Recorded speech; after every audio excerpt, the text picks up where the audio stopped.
Irmãos, ainda nesse tempo de oração, gostaria de estar orando junto com os irmãos. Abaixe a sua cabeça mais uma vez, nós vamos estar orando, não somente pelo trabalho missionário, mas orando nesse momento por nossas vidas. Orando pela igreja, por cada um que se encontra esta noite, para que Deus possa falar aos nossos corações agora através da sua palavra. Vamos orar. Pai amado, eu quero estar agradecendo por esta noite, agradecendo, Senhor, pelo tempo que Tu tem nos dado, Pai. Agradecendo, Senhor Deus, pela direção que Tu, Pai, tem caminhado a Tua igreja, pela forma, Pai, como Tu tem revelado a Tua graça, a Tua misericórdia sobre a Tua igreja, sobre a vida do Teu povo. Ministra, Pai, sobre cada coração que aqui se encontra nesta noite. Fala, Senhor Deus, em cada vida, nos dá, ó Pai, a compreensão do Teu poder, da Tua graça, da autoridade do Teu Santo Espírito. Que esse seja um tempo também de reflexão sobre as nossas vidas, um tempo, ó Pai, de reflexão daquilo que é o Teu propósito sobre os nossos corações, ó Pai, sobre a Tua igreja, sobre a vida dos Teus servos, sobre cada um que aqui se encontra nesta noite. Que nós possamos, Senhor Deus, agora, nesse tempo de reflexão da Tua palavra, compreendermos aquilo que é a Tua graça, aquilo que é a Tua vontade sobre cada um de nós. Fala conosco agora, ó Pai, através desta palavra em nome de Jesus. Amém. Irmãos, eu quero ainda caminhar com os irmãos, ainda no Evangelho de João. Nós vamos prosseguir até o nosso horário de 8h30. Se assim for possível, nós vamos do versículo 19 do capítulo 1 de João até o versículo 28. Se for possível, nós chegarmos até lá. Eu quero convidá-los. Eu vou fazer ainda uma introdução com os irmãos. Então, o irmão vai estar com um dedo numa Bíblia, na sua Bíblia, marcando aí João capítulo 1, mas nós vamos voltar ao Velho Testamento. Então, tenha um pouquinho mais de paciência, tá bom? A gente quer também agradecer aos irmãos que estão nos visitando nesta noite. Eu estou vendo aqui alguns rostos diferentes, talvez a primeira vez que o irmão está aqui conosco. Que Deus esteja te abençoando. Deus fale aí ao seu coração também. E muito obrigado pela sua presença. Aqueles irmãos que também estão conosco através das redes sociais, que Deus os abençoe. Versículo 19 do capítulo 1, ele inicia o tempo de confrontações aí no Evangelho. Quando então Jesus Cristo ele passa a experimentar várias confrontações por parte dos seus perseguidores comuns, Nós temos aí os fariseus, saduceus e tantos outros escribas e tantos outros que se levantaram contra o ministério de Jesus Cristo. Nós que temos o hábito da leitura dos evangelhos, da palavra de Deus, da Bíblia, e a gente vai então encontrar diversas passagens onde Jesus Cristo ele experimenta confrontações. E agora o personagem João Batista, ele está sendo confrontado por aqueles que se tornarão os algozes perseguidores de Jesus Cristo. E aí então, diante da pergunta sobre quem é João Batista, nós temos aqui a revelação de algo que para nós é importante. Por isso, o livro, conforme eu tenho falado para os irmãos, é Deus, o Criador, revelando a sua glória na pessoa de Jesus Cristo. E o personagem desta noite é o personagem que nós temos apresentado desde a semana passada, é João Batista testemunhando de Jesus Cristo. E quando nós começamos a leitura do Evangelho de João, já lá no versículo 6, nós temos o evangelista João apresentando João o Batista. Mas nós, para compreendermos melhor um pouquinho da história de João Batista, O próprio João Batista, ele já havia falado de profecias anteriores a respeito dele. Então nós vamos olhar lá, profecia proferida por Malaquias. Vamos abrir aí, se for possível, a nossa multimídia vai transmitir aí Malaquias capítulo 4, versículos 5 e 6. Malaquias capítulo 4, versículos 5 e 6, texto bíblico então diz o seguinte: vejam, eu enviarei a vocês o profeta Elias, antes do grande e terrível dia do Senhor. Ele fará com que os corações dos pais se voltem para seus filhos, e os corações dos filhos para seus pais. Do contrário, eu virei e castigarei a terra com maldição. Olha agora no Evangelho de Mateus, capítulo 3. Mateus capítulo 3, o início então deste ministério de João.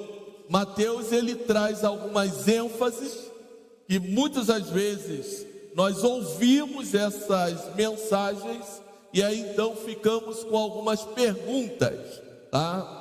Algumas ênfases que Mateus narra a respeito, que é a fala de João, que João o evangelista não traz.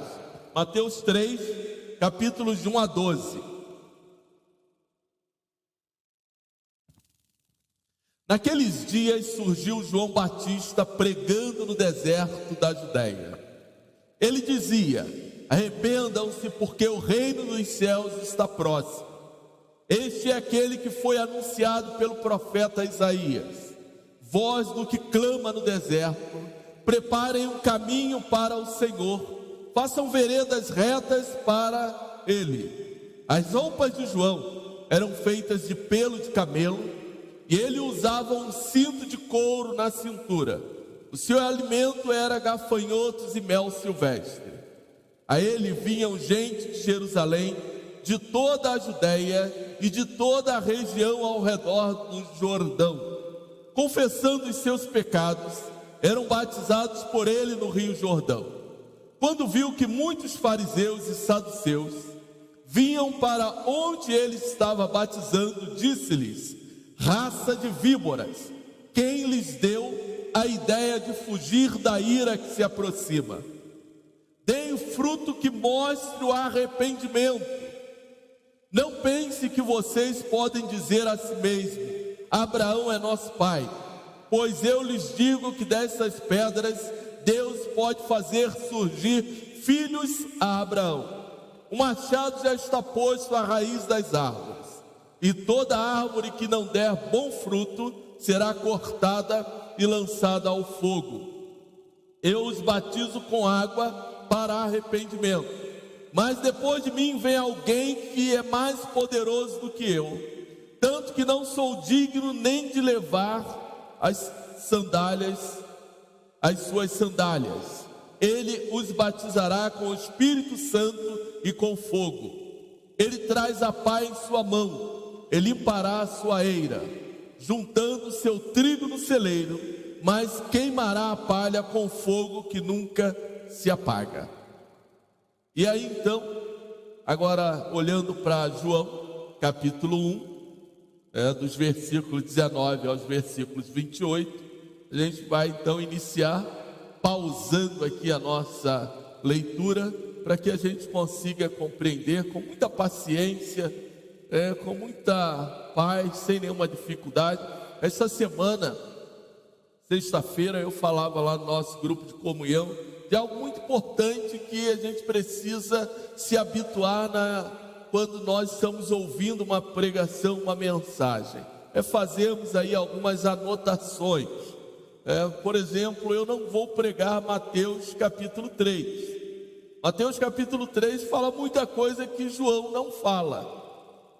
Então eu só mostrei para os irmãos algumas lacunas que nós vamos, durante estas mensagens, especificamente falando de João, nós vamos trazer aqui à tona, fazermos algumas iluminarmos alguns pontos aqui que Mateus não traz.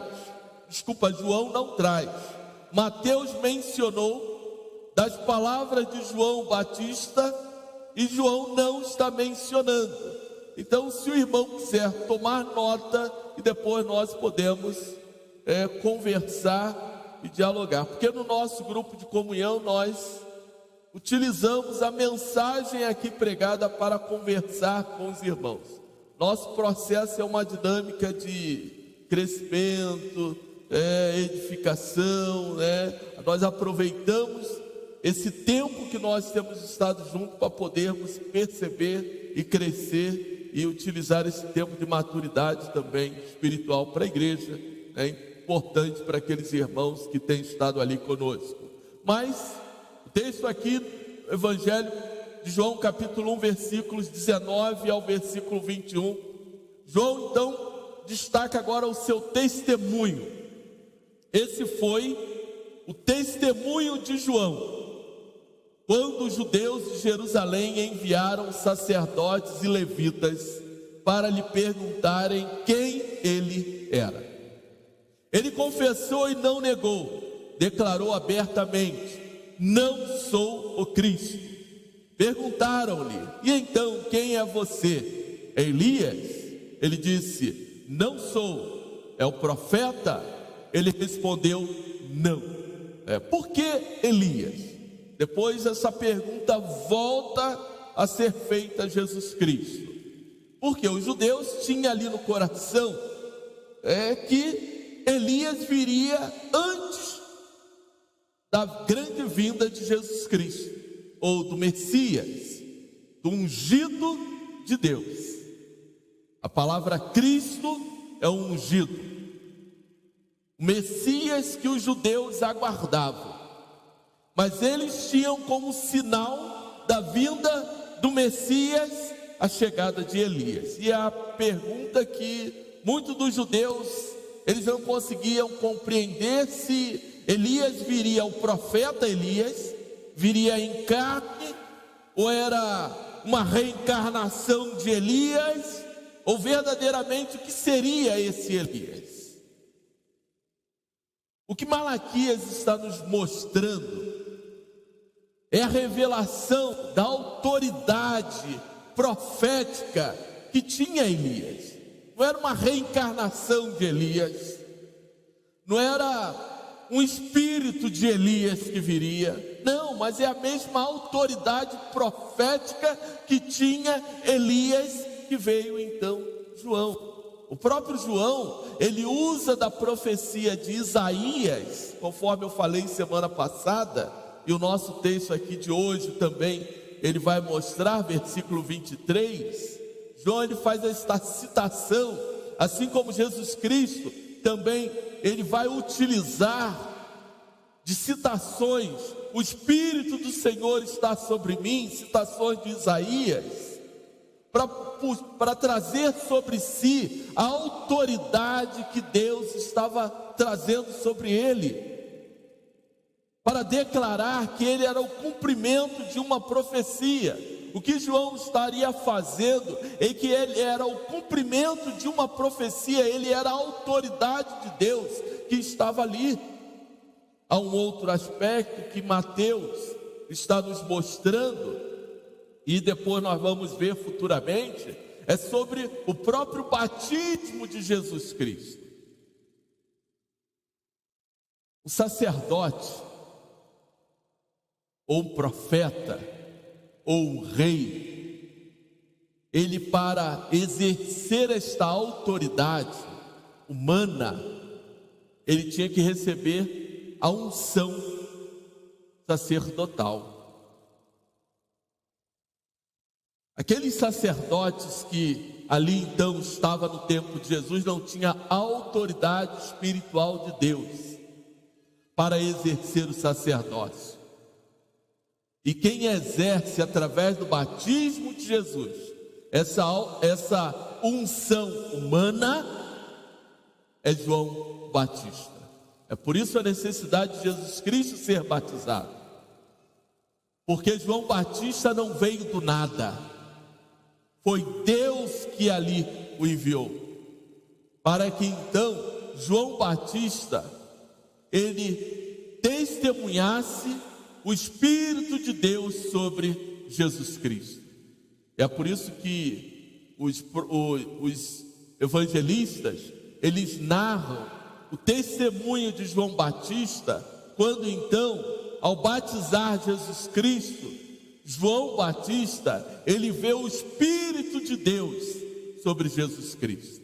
É isso que precisamos então perceber. O testemunho pessoal de João Batista, ele precisa ser recebido por nós, para que nós possamos receber a Cristo como autoridade de Deus. Não somente a pessoa de Deus em Jesus Cristo, mas que Jesus Cristo, ainda que o Jesus histórico que ali estava, ele tinha a autoridade do poder de Deus sobre ele. A pergunta que aqueles homens fizeram a Jesus Cristo, João Batista cita aqui sacerdotes e levitas, porque se eles eram sacerdotes, eles eram da tribo de Levi, mas exerciam o sacerdócio e também eram identificados como levitas. E aí então, o que João Batista estava testemunhando era: olha, eu não sou Messias, eu não sou o ungido de Deus, eu não sou aquele que vocês aguardam, eu não sou aquele que o povo de Jerusalém aguarda. E aí por isso eles perguntam: então por que você está batizando se você não é o Messias? João Batista estava cumprindo um propósito de Deus, uma ordenança de Deus. É esse testemunho que nós recebemos, o testemunho de João, aquele que viu o Espírito de Deus sobre Jesus. Então quem você é? Você é Elias? Não sou. É um profeta? Também não sou. E aí o texto então continua. Agora João Batista nos mostra, através das Escrituras, quem é o Cristo. E aí então, versículo 22. E aí então perguntaram, versículo 22 de João capítulo 1. E aí então perguntaram: quem é você? Dê-nos uma resposta para que o levemos àqueles que nos enviaram. Que diz você acerca de si próprio? João respondeu com as palavras do profeta Isaías: eu sou a voz do que clama no deserto, façam um caminho reto para o Senhor. Bastava essa palavra para que eles pudessem crer. Olha como os homens, eles continuam pedindo sinal de Deus, e ainda assim eles não creem. Não foi diferente no tempo de Jesus Cristo, quando Jesus Cristo também foi confrontado e pediram de Jesus Cristo um sinal, e Jesus Cristo declarou que nenhum sinal lhe seria dado. Aqueles homens queriam um sinal a respeito de quem era João Batista. João Batista disse que não era Elias, que não era um profeta, mas João Batista apenas declarou. E ele fez então a citação do profeta Isaías: eu sou a voz do que clama no deserto. E aí então, façam um caminho reto para o Senhor, porque aqueles homens tinham autoridade para isso humana. Eles eram sacerdotes, eles eram os levitas, eles tinham autoridade entre o povo de Israel. Mas ainda assim, eles rejeitaram o testemunho de João Batista. Ainda assim eles rejeitaram aquilo que João Batista estava declarando. Meus irmãos, nós precisamos entender, nós precisamos compreender que os nossos dias não têm sido diferentes. Os homens nos nossos dias, ainda que tenham visto sinais e milagres e grandes ações de Deus em suas vidas, corações ainda continuam endurecidos, corações ainda continuam rejeitando a Jesus Cristo como seu Senhor e o seu Salvador. A pergunta deles: quem é você? Dê-nos uma resposta para que a levemos aqueles que nos enviaram. Quem diz você acerca de si próprio? Que na verdade aquilo nada mais era do que uma armadilha, nada mais era do que algo para que eles pudessem ter uma pega, porque aqueles homens não estavam interessados na salvação, aqueles homens não estavam interessados em se arrependerem dos seus pecados. Quando João Batista, lá no Evangelho de Mateus, capítulo 3, ele declara raça de víboras, é porque João Batista conhecia o coração daqueles homens, conhecia as intenções daqueles homens, porque não eram homens que realmente estavam vindo ao encontro dele para se arrepender, como muitos que iam até João Batista com o coração arrependido, desejosos realmente de uma mudança de vida para experimentar o batismo, estavam assim fazendo. Não, eles apenas iam para ver se havia algum líder político surgindo para acabar com aquela situação confortável que eles estavam vivendo. O poder religioso, na época de Jesus Cristo, ele já estava corrompido com o poder político, porque o Império Romano permitia que eles exercessem a autoridade religiosa deles e não se metia ou não se envolvia nos problemas deles. Tanto é que quando Jesus Cristo foi levado ao julgamento, o próprio Herodes e também Pilatos preferiram que não se envolver com aquela questão.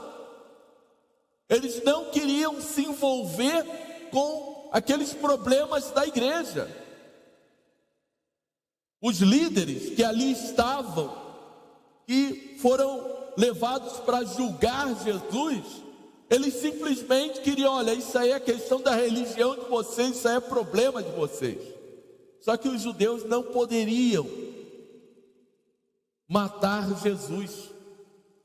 É por isso que eles tiveram que transferir a responsabilidade da morte de Jesus Cristo para os romanos. É apenas uma transferência de culpa. Mas o próprio Pilatos voltou a responsabilidade para eles: que o sangue desse justo caia sobre vocês.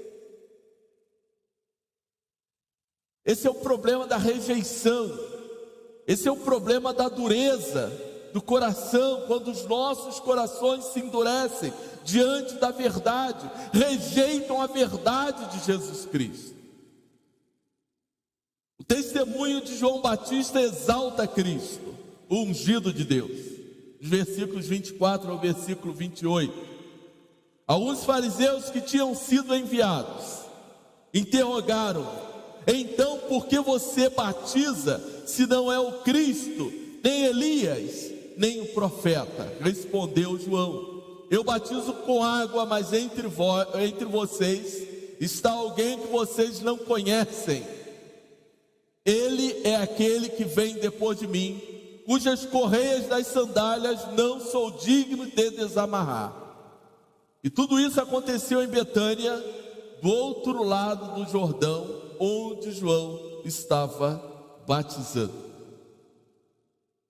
Nosso final aqui do nosso texto, nos mostra 3 pontos que eu quero compartilhar aqui com os irmãos e utilizar aqui de mais aí, talvez alguns minutos, para que a gente possa concluir a nossa palavra nesta noite. A interrogação, o questionamento era por que então, ou com que autoridade João batizava. Muitas das vezes nos perguntamos de onde surgiu João Batista, como João Batista descobriu o seu ministério. E o próprio João Batista, ele vai testemunhar que ele foi levantado pelo Espírito de Deus para que então ele fosse batizar ali no Jordão. O evangelista Mateus, ele demonstra a característica de João Batista. Se nós olharmos alguns elementos, que fazem parte tanto da dieta de João Batista, como também a característica de João Batista, a gente vai ver um personagem, talvez surgido lá do livro de Gênesis, onde tinha uma dieta bem simples, e esse gafanhoto, você não vai querer viver com essa dieta, e nenhum nutricionista deve orientar você a viver com essa dieta, porque toma cuidado com esse gafanhoto, porque não é o grilo que a gente vê por aí. Então toma cuidado, porque era com certeza algum tipo de inseto diferente naquela época, até a questão do tamanho dele. O mel, muito provável, é um alimento bem nutriente, mas também alguns historiadores, eles possivelmente estão utilizando algum outro tipo de elemento tirado de frutas, talvez as tâmaras, talvez. Apenas são elementos que são diferentes daquilo que nós temos em nossos dias. É apenas só para você observar, mas as suas vestes era muito comum naquela época. E nós sabemos que na própria cultura da nossa sociedade, há poucos anos, alguns tribais, eles utilizavam, algumas culturas aí, algumas civilizações, utilizavam de roupas de animais. Então, a gente olha para essa figura tirada do Gênesis, algo assim semelhante a Adão, onde Deus mata um cordeiro para vestir Adão, algo assim muito semelhante, para nos mostrar apenas a semelhança, para nos mostrar um princípio de um novo evangelho. João é essa figura que surge para trazer algo novo, trazer uma nova cultura. O simbolismo do batismo que aqui está figurado é o início de uma nova geração, é o início de um novo tempo, de uma nova história, é apenas um princípio de uma purificação pelas águas. O próprio judeu, ele entendia que a água trazia purificação, e era por isso que esse elemento da água era utilizado em algumas festas. Nesse período de algumas festas, eles então tinham que passar nos tanques de purificação. Imagine, todo mundo se purificando no mesmo tanque. Depois de passar o milésimo lá, a água já não está tão limpa assim. A água já está turva. Por isso é apenas um simbolismo. E o próprio Jordão facilitava por ser águas correntes, mas não deixa de ser uma figura de algo que viria no futuro. É por isso que lá, quando você chega no livro de Atos, você ainda encontra pessoas que apenas haviam sido batizadas no batismo de João. Mas por que essas pessoas ainda não haviam tido uma experiência com o Espírito Santo? É porque não havia sido revelada a essas pessoas a necessidade de se arrepender e entregar a sua vida a Cristo Jesus. Isso aí é uma outra história para a escola bíblica, quando então nós estaremos falando sobre esse tema na escola bíblica. Mas por enquanto, apenas fica aí a palavra de João lá em Mateus, que virá aquele que o batizará com o Espírito Santo. Não existe dois batismos. O batismo é uma vez só. O apóstolo Paulo nos fala isso em 1 Timóteo. Uma vez que você crê em Jesus Cristo como seu Senhor, o seu Salvador, você recebe o Espírito Santo como promessa de Deus. Tendo ouvido o evangelho da vossa salvação, tendo nele crido, foste selado com o Espírito Santo. Então não existe um batismo na água e um batismo no Espírito Santo. O que João está nos mostrando é que há um momento na história do cristianismo, que aí então foi o batismo do arrependimento de João, e depois, no livro de Atos, veio o Espírito Santo sobre toda a igreja. É uma outra situação, é uma outra história, conforme eu falei, quando chegarmos lá na escola bíblica, aí na escola bíblica nós vamos conversar um pouco mais sobre esse tema. E aí então a pergunta, então, por que você batiza? Ele estava apenas mostrando, apontando para algo que iria acontecer no futuro. Por isso ele é precursor. Ele estava gerando ou trazendo sombra de algo que viria mais à frente. Por isso eu batizo com água, mas entre vocês está alguém que vocês não conhecem. E aí ele já apontava para Jesus Cristo. Ele é aquele que vem depois de mim, cujas correias das sandálias não sou digno de desamarrar. Lembra de semana passada? Quando ele então falou que ele, menor, mas ele é maior do que eu. Ele veio depois de mim, mas está antes de mim, porque ele é eterno. É isso que João está aqui nos mostrando. João mostra a humildade. João mostra algo que nós precisamos entender, que nós precisamos compreender. Servos do Senhor Jesus Cristo. Primeiro princípio para exercermos o serviço do Senhor é caminharmos diante da humildade. Semana passada eu falei sobre isso. Cristo tem a supremacia, tem a superioridade sobre todas as coisas, sobre as nossas vidas. Então não adianta nós acharmos que somos melhor do que alguém ou que somos mais do que qualquer outro.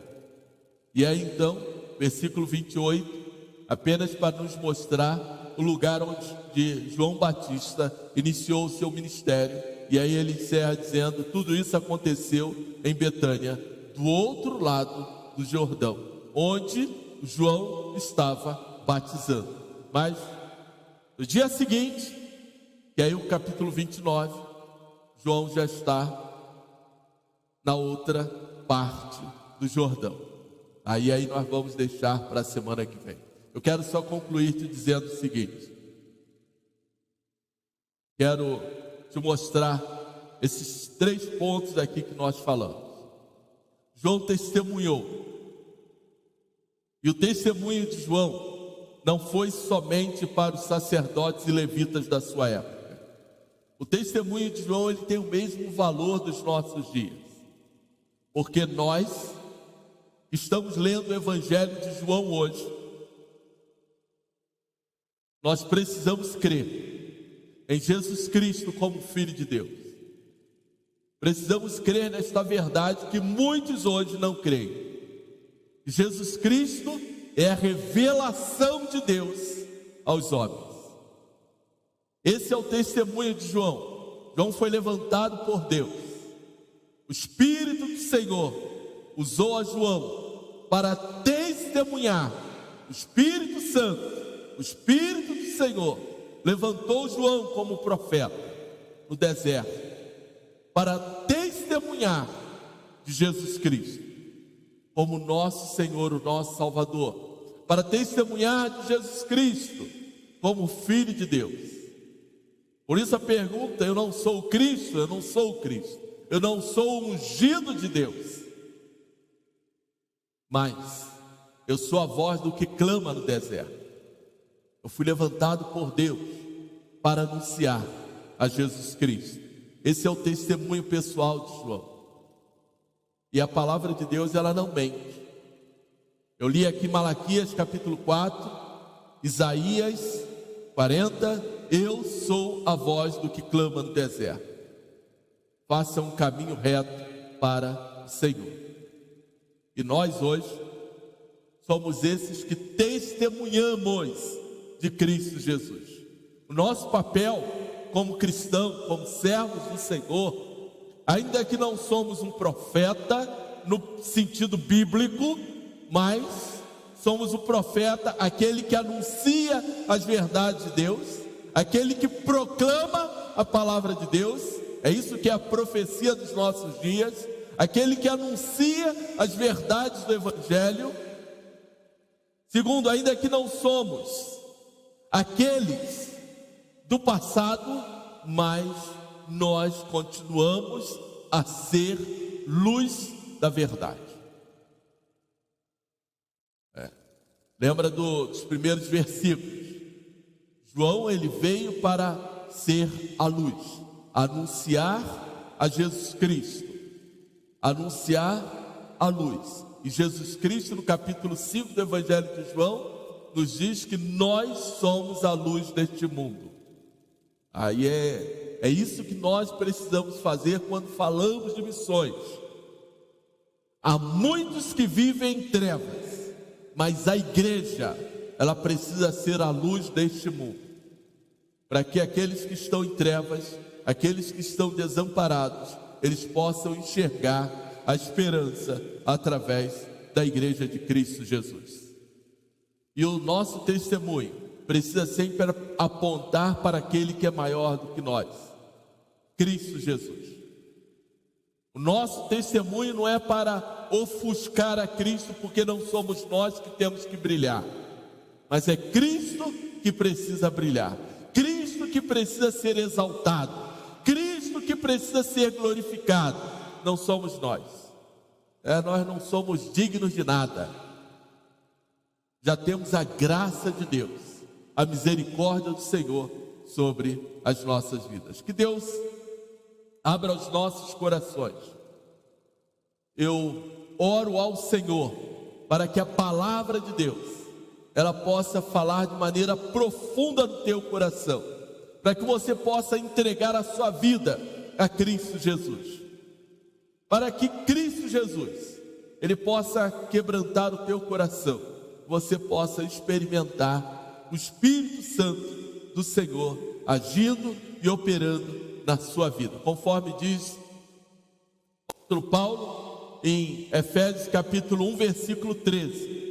Você tem ouvido o evangelho da vossa salvação, você precisa crer em Jesus Cristo, o evangelho da vossa salvação, e o dia que você realmente crer, entregar a sua vida a Cristo Jesus, você vai experimentar o Espírito Santo de Deus operando na sua vida. Que Deus o abençoe, que a graça do Senhor Jesus Cristo esteja sobre a sua vida e sobre a sua casa, em nome de Jesus. Amém. Vamos colocar em pé, nós vamos orar ao Senhor.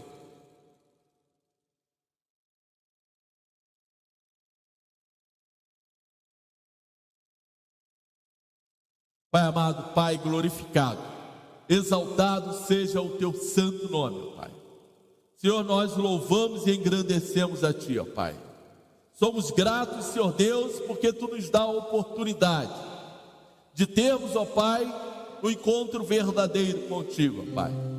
Ainda, Senhor Deus, em meio a tantos desafios da vida secular, Tu nos dá a oportunidade, Senhor, de ouvirmos a Tua palavra e experimentarmos a Tua boa e perfeita vontade. Toma, Senhor, cada coração que aqui se encontra nesta noite. Toma, Senhor Deus, em Tuas mãos cada vida, ó Pai, que está neste lugar. Pai, que nós possamos, Senhor Deus, com o nosso coração aquebrantado, nos rendermos aos Teus pés, ó Pai, para que, Senhor, a Tua obra seja feita em nossas vidas. Que os nossos corações, ó Pai, possam experimentar um profundo arrependimento dos nossos pecados. Que nós possamos, Senhor Deus, experimentar, ó Pai, uma nova vida em Cristo Jesus. Pai amado, que as águas que Tu tem derramado sobre nossas vidas possam nos purificar com a Tua graça, com o Teu poder e com as Tuas misericórdias. Que nós possamos, Senhor Deus, experimentar, ó Pai, conforme nos diz a Tua palavra, esta purificação, ó Pai, através, ó Pai, de um lavar espiritual Teu, para que os nossos lábios sejam purificados, para que a nossa natureza pecaminosa seja extirpada do nosso ser. Que o teu Santo Espírito possa operar na tua igreja, possa operar no teu povo, ó Pai. Dá, Senhor Deus, graça, dá salvação no meio da tua igreja. E cada vida que aqui se encontra, ó Pai, nesta noite, possa experimentar de Ti algo novo, possa experimentar de Ti, ó Pai, uma nova experiência contigo, ó Pai. Nós possamos sair deste lugar com as nossas vidas transformadas, para que possamos honrar e glorificar a Ti, ó Pai, em nossa caminhada e em cada dia das nossas vidas, em nome de Jesus, amém. Pai, eu quero agradecer por esta noite, agradecer, Senhor Deus, pela Tua palavra, agradecer, Senhor, por cada vida que aqui se encontra, por cada um, ó Pai, que nesta noite ouviu a Tua palavra, para que este Teu servo, ó Pai, ele possa sair daqui e ter uma nova experiência contigo, experimentar uma transformação em sua vida, para a honra e glória do Teu santo nome, em nome do Teu Filho Jesus Cristo, amém. E que o amor maravilhoso do nosso Deus, a graça salvadora do nosso Senhor e Salvador Jesus Cristo, e o Santo Espírito esteja com a igreja e com todo o povo de Deus sobre a face da terra, hoje e para todo sempre, amém. Que Deus abençoe os irmãos, Deus abençoe a cada um, e tenham todos uma boa noite em nome de Jesus. Senta um pouquinho, ore ao Senhor, irmão.